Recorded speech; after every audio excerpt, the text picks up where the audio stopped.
Vadodara Valsad passenger ટ્રેનના શૌચાલયમાં નવજાત બાળકીને ત્યજીને ભાગી જનાર અંગે વલસાડ રેલવે પોલીસે ગુનો નોંધ્યો હતો. ત્યારબાદ તપાસ હાથ ધરવામાં આવી હતી અને ટ્રેનના કોચ નંબર D1માં શૌચાલયમાં નવજાતને ત્યજી દેનાર નરેન્દ્ર બૈજનાથસિંહ, પૂનમસિંહ પુનિતસિંહ સિંઘ, જુનમ બાદલ દત્તાને ઝડપી પાડ્યા હતા.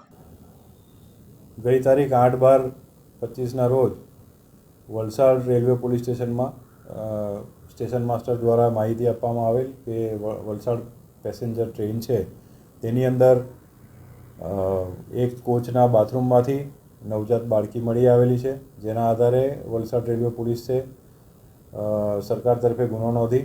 અને આગળની તપાસ હાથ ધરવામાં આવેલી. સમગ્ર તપાસમાં વડોદરા રેલવેની LCBની ટીમ તેમજ વલસાડ રેલવે પોલીસ સ્ટેશનના અધિકારી કર્મચારીઓએ સંયુક્ત રીતે આ તપાસ ચાલુ કરેલી. તપાસ દરમિયાન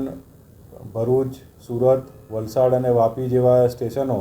તમામ સ્ટેશનના ફૂટેજીસ તેમજ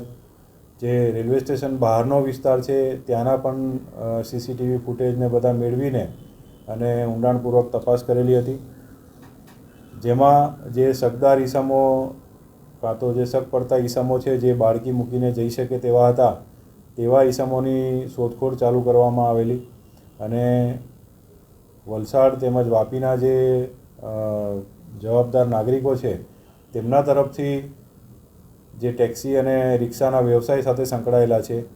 તેવી જવાબદાર વ્યક્તિઓ પાસેથી પોલીસને સચોટ માહિતી મળેલી અને જેના આધારે પોલીસે